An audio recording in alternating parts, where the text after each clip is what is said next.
Bismillahirrahmanirrahim. Assalamualaikum warahmatullahi wabarakatuh. Waalaikumsalam warahmatullahi wabarakatuh. Selamat malam teman-teman, kembali lagi dan kami di sini tim Kasih laka munduri laka kencang. Baik teman-teman, alhamdulillah pada malam hari ini kita bisa melanjutkan eksplor kembali. Tentunya kita masih berada di daerah Sambeng ya teman-teman ya.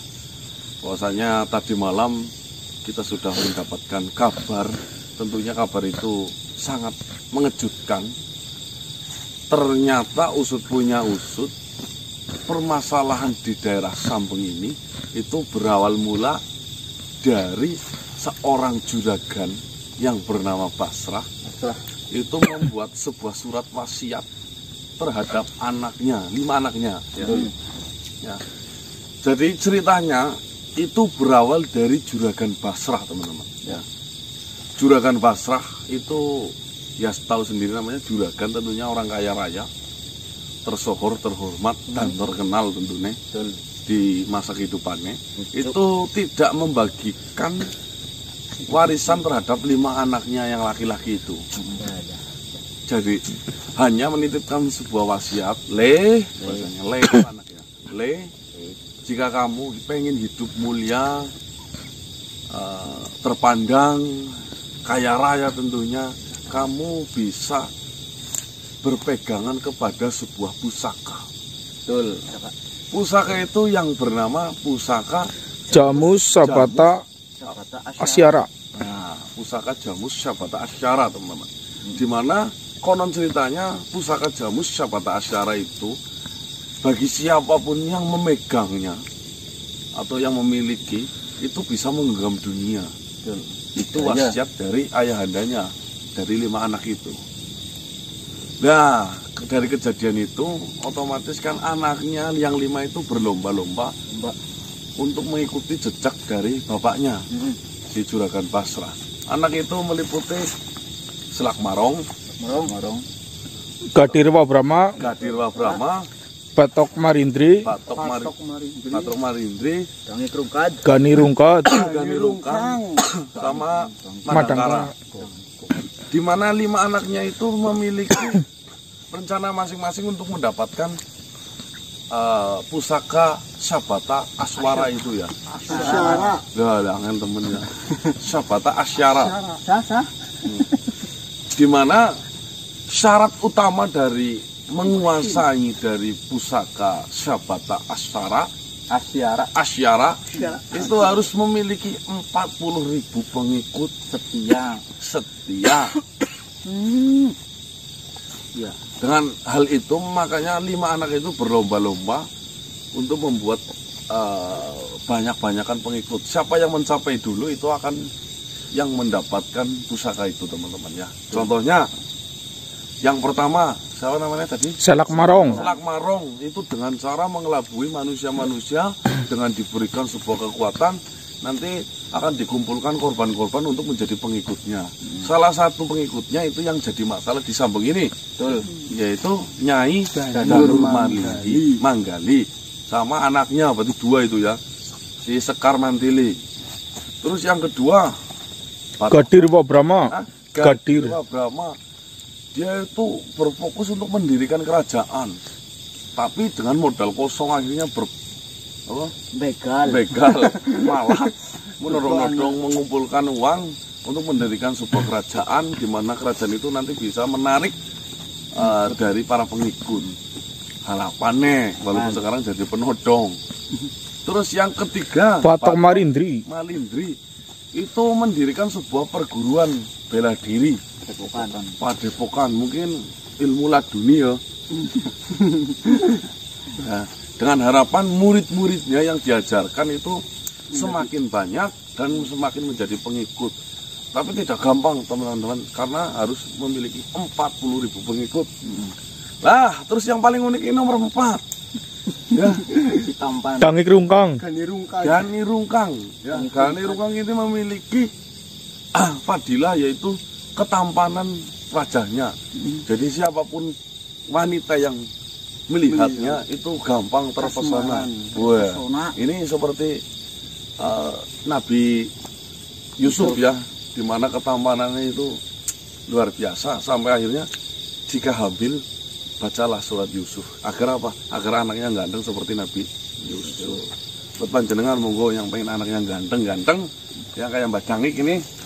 Saya gantung juga mas. Gantung apa sih? Itu kayak BM walaupun batas surat itu sampai 1000 kali ya ajek seperti BM. Oh gitu. Itu ya teman-teman ya.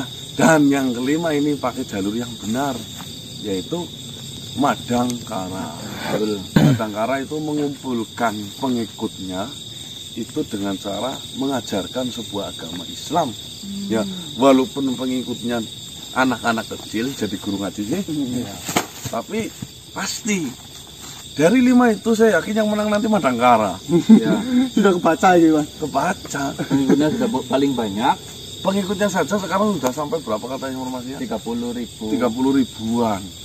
Padahal Madangkara sendiri saya tidak mengikuti atau perlombaan itu, tapi saya melakukan itu dengan tulus karena sewaktu ayahnya Juragan Basra masih hidup itu menjalankan 5 waktu. Dari isi Madangkara itu mengikuti jejak bapaknya. Berarti disimbolkan di sini sosok dari Juragan Basra adalah beragama Muslim, teman-teman. Karena alim lah. ya, karena Madangkara sudah mengatakan sendiri semasa kehidupannya Juragan Basra itu selalu berpegangan dengan agama atau sholat. Nah, yang saya takutkan ini, ya, yang saya takutkan, apakah wasiat itu ditujukan kepada anaknya untuk mencari jati diri, terus dengan ditempuh yang salah-salah? Betul. Apa ya, itu saya belum tahu. Intinya masih kita gali informasinya. Semoga dengan adanya informasi ini setidaknya kita bisa menghentikan kakak yang pertama ini, si Selak Marong, yang memperdaya manusia untuk menjadi pengikutnya tentunya, teman-teman. Ya, ini benar-benar di luar dugaan kita semua. Nah, ternyata yang namanya sebuah wasiat dari leluhur itu sangat luar biasa imbasnya jika kita tidak pandai-pandai untuk memikirkan dan menyaring hal itu. Ya, sebuah wasiat bisa terkadang menjadi hal yang baik, bisa juga menjadi hal yang buruk. Karena apa? Saya pernah menyaksikan dan menonton secara langsung, datang ke tempat saya, Mas, saya dikasih kodam berupa macan putih dari bapak saya. Itu satu. Dan macan putih itu setiap hari mimpin saya di bawah rumah saya, khususnya di bawah tempat tidur saya, ada emas berkilo-kilo. Akhirnya bapak itu sering ngundangin orang pintar. Oh, untuk mengambil apa gimana mas? Untuk mengambil emas yang ada di tempat tidurnya. Ada yang harus syaratnya kerbau putih. Tahu sendiri harganya kerbau putih puluhan juta. Sudah dipersiapkan, tiba-tiba nggak kuat orangnya. Ada juga yang meminta syarat, ini harus ada yang mati jumlah kliwon, diminta tali pelocongnya. Wasiat seperti itu tolong dihindari. Karena apa? Karena ya ujung-ujungnya merugikan. Gali, gali gitu. Sampai keramiknya ditotos-totos. Sampai keluar air itu mas katanya mas. Kayak sumur. Ya, kalau wasiatnya, saya pernah dikasih wasiat sama orang tua kakek ya. Barang keh putu, ya bahasa nih, kalau bahasa Banyumas keh putu, sapa baik, sing gelem uripe mulya ya cekelan karo 5 waktu. Nah, kuwi wasiat sing bener. Coba, Mas. Betul. Kalau saya dapat wasiat kayak gini mas. Foto kalau kamu lagi ada masalah datang ke kuburanku nyapu gitu mas. nah itu dua versi. Mengingatkan kita bahwasanya kehidupan kita akan mati dan tidak menjadi masalah nanti. Betul. Atau memang kita datang ke situ hanya tinggal musyrik. Tapi Iya. kebanyakan tahu pernah terjadi mas. Dua penangkapan Iya. dari hal itu. Kalau orang pintar datang ke situ mengingatkan kepada kematian, lah seberat apapun masalah di dunia pasti saya akan mati. Itu kan pintar. ya. Kalau orang kayak Mas Diki, wah, orang jackpot ini aku geng. Bah, nyo lagi mati karena dia mbah mati. Nah, ya kan? Kenakalan tergantung dari diri kita sendiri masing-masing. Ya, saya harap penonton dari Tim Kasih udah pinter semua, bijak, sudah bijak semua, apalagi membahas perihal seperti ini ya. Betul. Panjenengan mungkin jauh lebih hebat daripada seperti ini ya. Betul. Panjenengan mungkin jauh lebih hebat daripada kami semua di sini, dan jangan lupa tonton kami terus sampai benar-benar tuntas masalah ini. Yuk, ketemu yang maha benar. Kalau ngomong wasiat, datang ke Wasiman Tuang Silok. Dengan lapar. Jam 18.20 jenengan tonton video Tim Kasih. Pokoknya jangan skip iklan, siapin sebenarnya dan makanan ya. Ngomong wasiat kemarin offside itu. Madangi Waalaikumsalam warahmatullahi wabarakatuh. Waalaikumsalam warahmatullahi wabarakatuh. Mas, Assalamualaikum Tuan. mohon maaf sebelumnya jika kehadiran saya ini mengganggu perjalanan Kisanak semuanya. Saya hanya ingin bertanya mengenai kebenaran informasi mengenai apa yang disampaikan oleh Septarangga dan Pangeran Sahrir. Mengenai Salak Marong. Benar sekali. Ya, seperti itu Tuan Raja Tongobilo. Informasi itu sudah saya gamblangkan dan saya cocokkan terhadap anaknya yang pontius yang bernama Madangkara. Bahwasanya Madangkara juga sudah mengatakan bahwasanya realitas yang terjadi memang seperti itu. Itu berawal dari sebuah wasiat ayahandanya, Juragan Pasrah, yang sampai saat ini masih menjadi bahan untuk perlombaan kepada 5 anaknya. Baiklah Kisanak. Jadi permasalahan yang sedang kita hadapi di desa Sambong ini, itu kita harus bisa menghentikan apa yang dilakukan oleh Salak Marong. Karena di sini Salak Maronglah yang berkaitan langsung dan berhubungan langsung dengan Nyai Danur Manggali. Benar sekali itu anak Tongobilo. Tapi sejujurnya saya tertarik dengan kisah dari Juragan Pasrah itu, Kisanak. Saya ingin menggali informasi lebih dalam mengenai Juragan Pasrah itu. Mengapa Juragan Pasrah itu menuliskan sebuah wasiat terhadap anaknya dengan sebuah kiasan di mana pusaka itu setelah saya tanyakan itu belum diketahui keberadaannya di sana.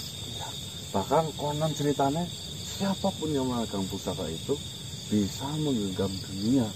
Benar sekali. Siapa tahu dengan saya mendalami asal-usul dari Juragan Pasrah, kita dapat menemukan cara untuk menghentikan Salak Marong di sana. Ya semoga saja Tuan Raja Tongobilo. Sebenarnya kan seperti ini menurut saya sendiri. Dari 5 anaknya memang memiliki rencananya masing-masing. Contohnya Salak Marong mungkin yang berimbas di Sambong ini. Terus yang kedua siapa namanya Gun? Gadirwa Brahma. Gadirwa Brahma itu juga melakukan sebuah kejahatan, yaitu memalak-malak kepada kaum-kaum rendah lah. Tukang begal. Bahkan saya berpikir seperti ini Tuan Bilo. Beberapa malam yang lalu saya melihat dan menyaksikan sebuah pemerasan di tempatnya Mangkasman. Ya, betul. Ya, di mana di situ dipaksa untuk membayar sebuah upeti setoran itu agar jatah keamanan. Saya berpikir apa ya itu ada kaitannya dengan si anak dari Juragan Pasrah itu. Itu yang nomor 2. Yang ketiga Patok Marindri. Nah kalau itu sih mungkin perguruan kita tidak tahu. Kalau yang nomor 4 mungkin Galirungkang untuk perempuan. Ya saya tidak pernah tahu ini berimbas atau tidak terhadap menikahnya Galirungkang dengan 40.000 wanita. Saya tidak tahu kalau itu. Seperti ini. Siapa tahu jika saya khususnya sudah mendapatkan informasi yang lebih dalam mengenai Juragan Basra dan apa maksud ataupun arti sesungguhnya dari sebuah pusaka itu bisa menghentikan apa yang dilakukan oleh para anak-anaknya yang melenceng di sana. Ya semoga saja Tuan Danggilo segera cepat mendapatkan kabar itu. Bisa kita nanti langsung tunjukkan kepada 5 anaknya agar apa? Agar ya itu tadi tidak salah tangkap dari kiasan ayahandanya. Benar sekali.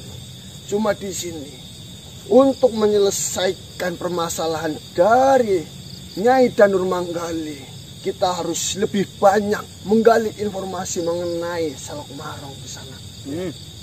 Siap. Dan Kisanak harus tetap berhati-hati.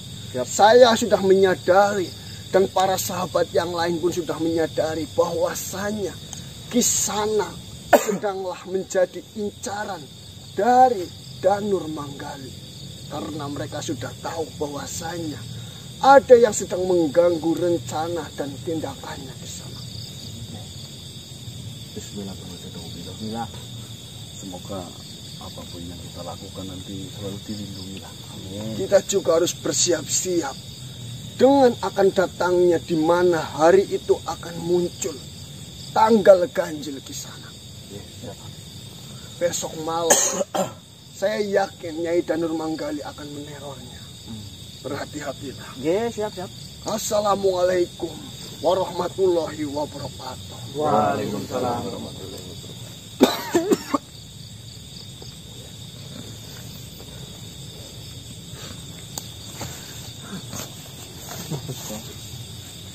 Ini ora pececengan bae. Ya kita lanjut. Mas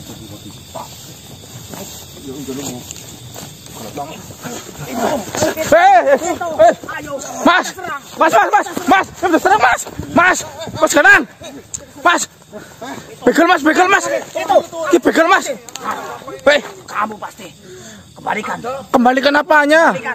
Hah? Kembalikan apanya?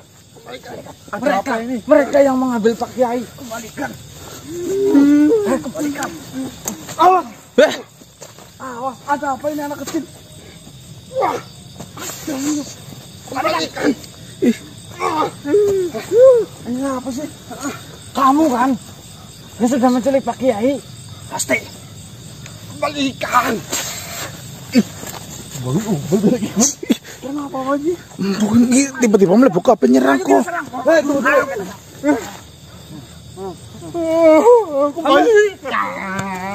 Kamu kira saya Cepat kembalikan. takut? Ada apa? Pak Kiai tidak usah kamu culik. Kiai siapa yang tidak ada salah minta maaf. Jahat. Jahat sekali kau jadi manusia. Dia memang jahat. Terlaluan.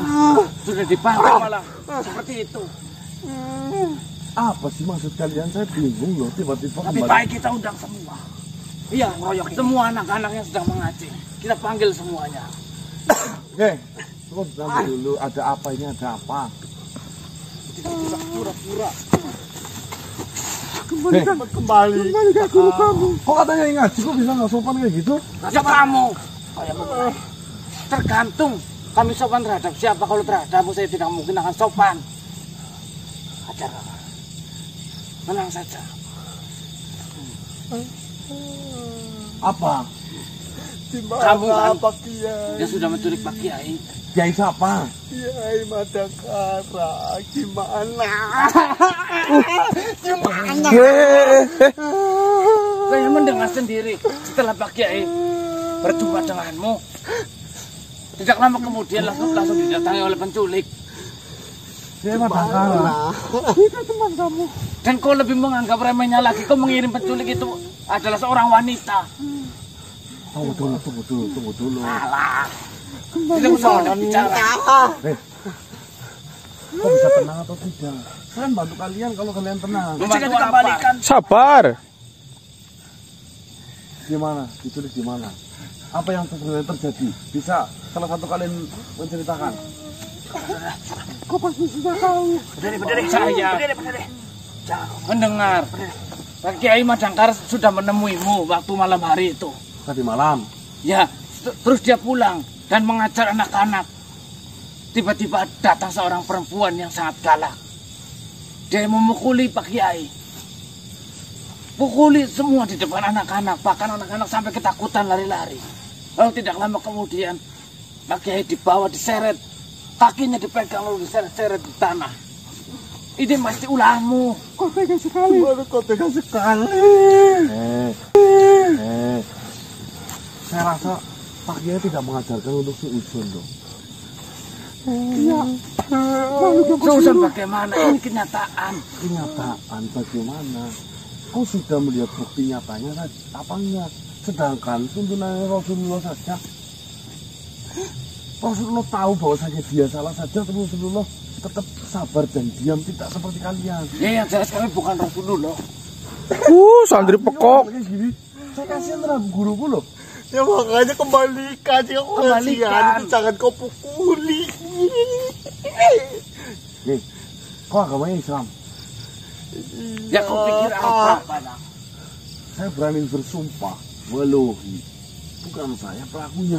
Lalu siapa lagi soalnya pada Mari kalau jika memang seperti, ayo kau tunjukkan Kiai Madangkara ada di mana, siapa yang menculiknya. Sumpah bukan saya. Sekarang Pak Kiai sudah diikat, dia sedang dipukuli. Anak-anak tidak ada yang berani. Apakah dia Nyai Danur Manggali? Bukan. Pakaiannya warna apa? Pakaiannya mentereng coklat. dan ada mahkotanya di atas kepala. Coklat. Warna coklat. Ya. Apa bukan anak perempuannya? Di Sekar Mandiri. Bukan. Kalau mereka berdua saya kenal.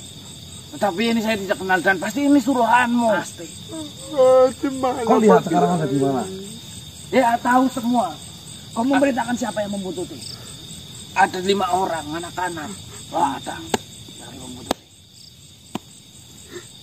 Nih, kau bisa tenang atau tidak?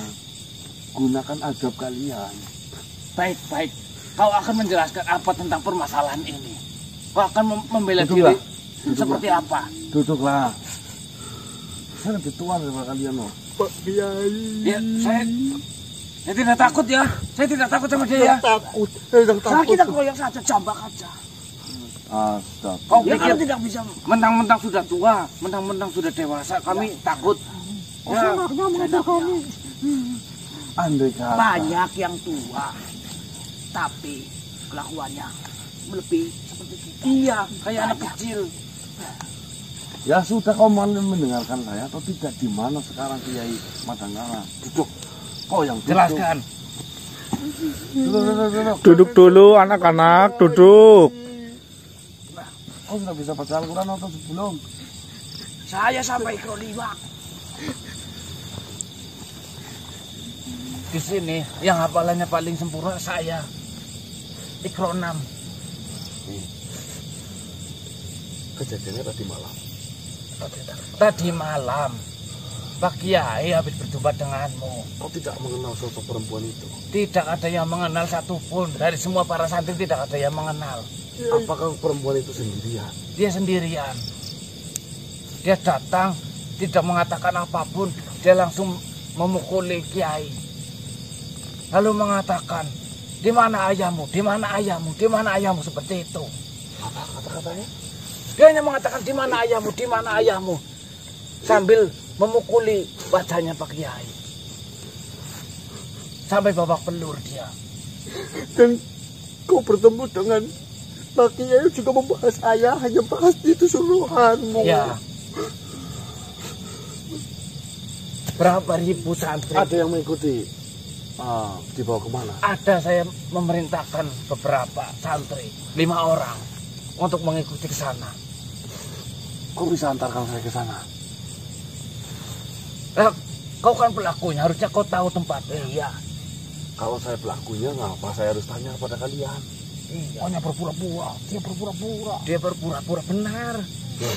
Benar Sarodi ini. Nih, dengarkan baik-baik ya. Dengarkan baik-baik. jangan gampang membuat jawaban sendiri dan meyakini jawaban itu benar walaupun itu belum pasti. Sebelum Pak Kiai bertemu denganmu, tidak ada masalah apa-apa. Lalu saya bisa juga menyalahkan kalian. Yang terakhir dengan ketemu Pak Kiai itu kalian. Tidak mungkin. Iya, gue. Kalau saya disalahkan tidak mau, apalagi saya. Orang kami menyaksikan kejadiannya, bagaimana mau menyalahkan kami? Loh, saya kan tidak menyaksikan, bisa juga kalian. Karena santrinya model apa sih? Bisa Kiai dikaituin? Ya kami Ya kami tidak bisa membantu, kami langsung dikipaskan dan terlempar jauh. Tidak tahu siapa teman salah satu dari kalian adalah dalangnya. Kasihan, kalian manusia kan harusnya punya hati. Malah membalikan. Lah ya udah, dituduh nggak enak kan? Tidak. Ya, saya juga tidak enak. Makanya ayo kita cari solusi. Saya ingin membantu kalian. Ada apa sih dengan negeri ini? Masa ulama seperti Pak Kiai seperti itu dihakimi sendiri? Iya. Tunjukkan aja di mana Kiai. Kebanyakan, ya, mereka penguasa tidak menginginkan sebuah keadilan ditegakkan. Kenapa? Menutupi sebuah luka boroknya. Kalau para selalu penguasa. terjadi seperti itu, kami harus tinggal di bumi bagian mana supaya bisa aman? Itu untuk berdakwah loh. Ya wes. Sekarang mari hanya bisa berdoa yang terbaik untuk para ulama-ulama kita. Terlalu lama berdoa yang ada Pak Kiai mukanya hancur. Ya wes. Cepetan ayo kita tunjukkan. kesana. Kamu pintar sekali berbicara. Kamu Kiai dari mana sih? Kenapa yang lemah itu Mana ada sampai Kiai pindah? seperti itu? Hah? Kamu Kiai dari mana? Saya bukan kiai. Tapi bisa bicara dong. Kayak Kiai. Ya dalang bukan Kiai, dia pintar berbicara.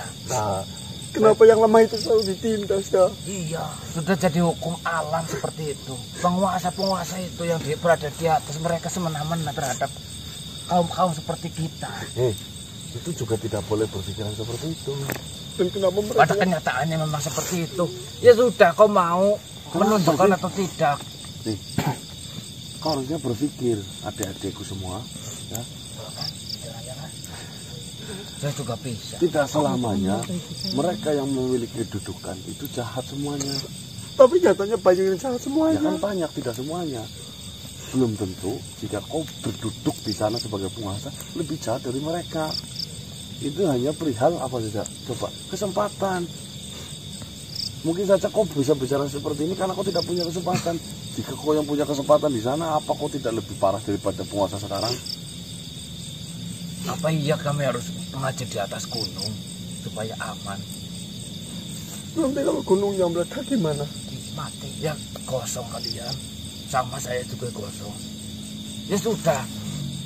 Kamu mau jawab jujur atau tidak? Kamu atau bukan pelakunya? Ya, itu saja. Bukan. Udah Lalu jelas. siapa? Siapa? Kalian.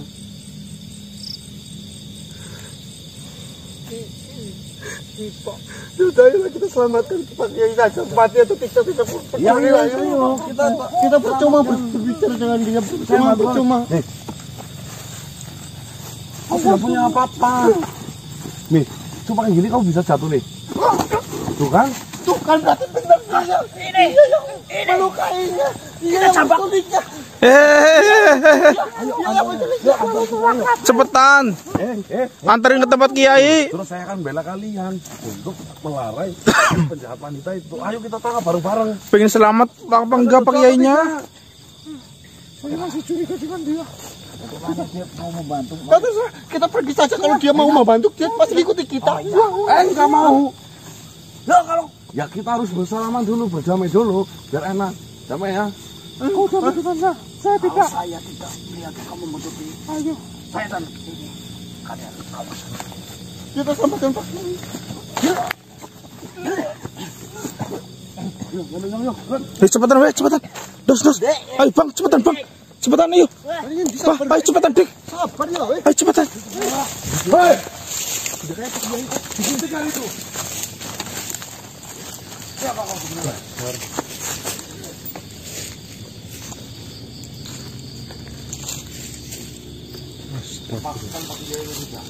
Hei, lepaskan weh.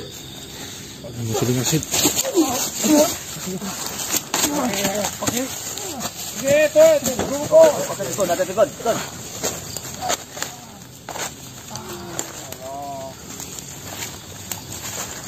Ternyata bahwa bantuanmu datang. Siapa kau sebenarnya? Saya adalah Robinya. Maksudmu apa? Menyiksa Pak Kiai Madangkara. Salahnya apa beliau? Ya ibu tiriku. Hah? Ibu tiri? Berdirilah Pak Kiai. Pak, kalian mau ikut campur urusan saya? Apakah kalian mau menerima akibat dan imbas dari semua ini? Hei, ibu tiri. Akibat dan imbas dari semua ini. Hei, ibu tiri. Tidak sepantasnya kau memperlakukan anak seperti itu. Nah, lagi pula, demi Allah, saya sudah mengatakan, ayah sudah meninggal. Sebenarnya ada urusan apa ini?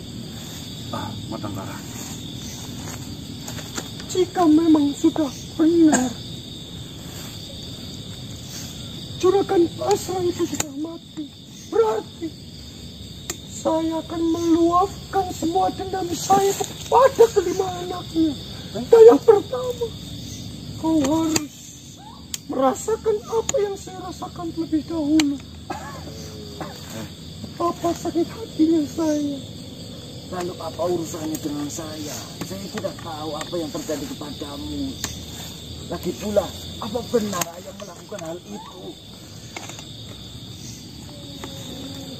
Semuanya sudah terbukti jelas. Juragan Basra yang telah melakukan saya dengan keji, yang telah memperlakukan saya dengan setega itu, saya tidak terima. Untung saja saya masih bisa selamat dari maut saya, dan saya akan membalaskan semua dendam itu. Saya mengenal ayah saya dengan baik. Saya rasa ayah tidak mungkin melakukan hal itu. Kau itu adalah anaknya. Kau akan membela ayahnya. Kau butuh putri.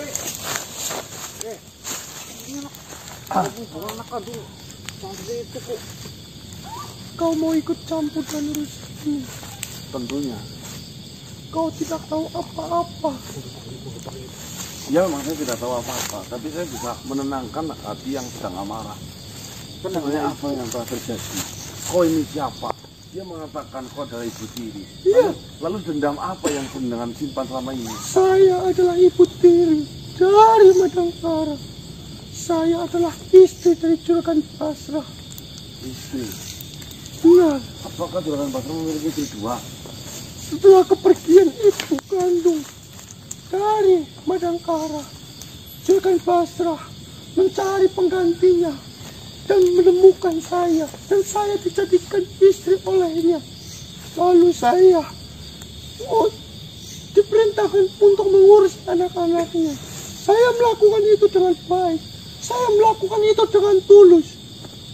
Tapi di sewaktu-waktu, pada saat itu, Juragan Basra sedanglah sakit. Namun sakitnya tidak terlalu parah.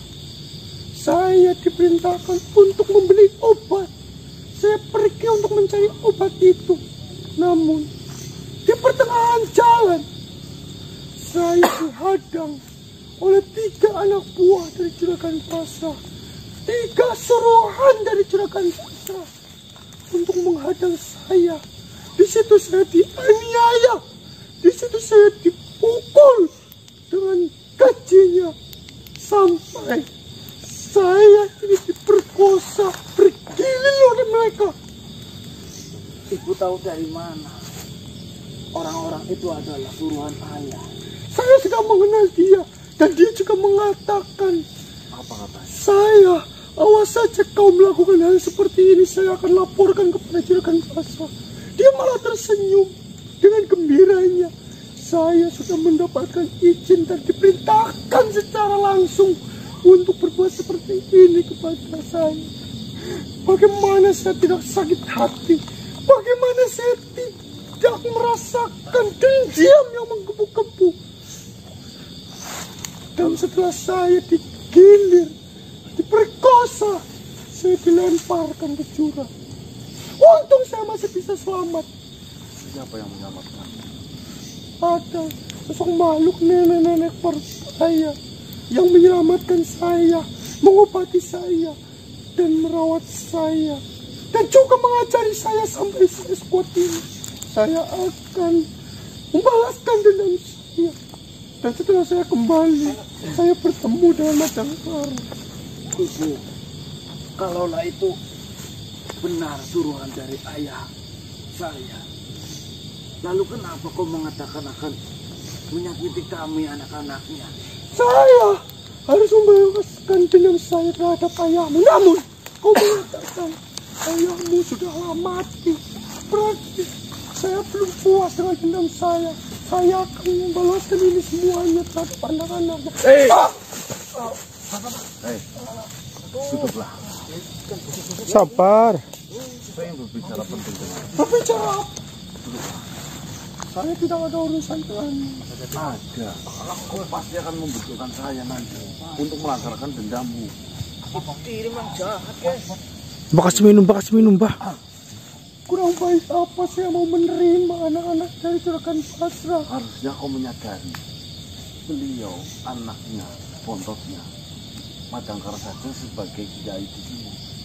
Kau hidup seberapa lama dengan Juragan Basra? Tentunya sangat lama. Kau mengetahui atau tidak sosok dari Juragan Basra sifatnya seperti apa? Saya paham. Saya tahu. Watak dari Juragan Basra itu seperti apa. Apa yang kau rasakan selama hidup dengan Juragan Basra? Dia baik. Dia merawat saya. Tapi kebaikan itu untuk menutupi kejahatannya. Saya tanya dulu, itu memang suruhan atau memang mengarang cerita? Saya yang melakukan itu. Saya yang merasakannya. Tapi Berarti kan, saya lebih paham. iya saya tahu. Tapi kau mengatakan, awas saja kau laporkan ke Juragan Basra. Jawaban perampok apa tadi kau katakan? Saya sudah diberi izin, bahkan Juragan Basra yang menyuruhku. Tapi di Makanya situ sudah jelas. kebaikan 1000 hilang gara-gara sebuah kata-kata yang belum tentu tahu kebenarannya. Kau dendam itu harus benar-benar cari. Saya yang merasakan itu semuanya. Saya mengetahuinya. Orang itu adalah anak buah yang sering kali diperintahkan oleh Juragan Basra. Bahkan dia adalah anak buah kejahatannya. Kau tahu dia masih hidup atau tidak sekarang? Saya rasa dia masih hidup. Loh, kan yang melakukan siapa? Tapi kan di sini saya harus menyelesaikannya dari akar-akarnya. Dia itu hanyalah disuruh. Dia itu hanyalah dibayar. Itu udah pasti atau belum? Apa hanya sekedar kata-kata? Dia bekerja untuk ayah saya, untuk ayahnya Madangkara, untuk suami saya. Ibu, itu udah pasti atau belum? Itu sudah pasti. Saya akan terima kau menghukum dengan apapun anaknya Juragan Basra. Asal itu sudah pasti. Kalau itu baru kata-kata, Ya, jangan sampai ada penyesalan. Itu sudah pasti. Karena manusia. Ibu tolong dengarkan saya. Saya tidak mau melihat ayah sedih di akhirat sana.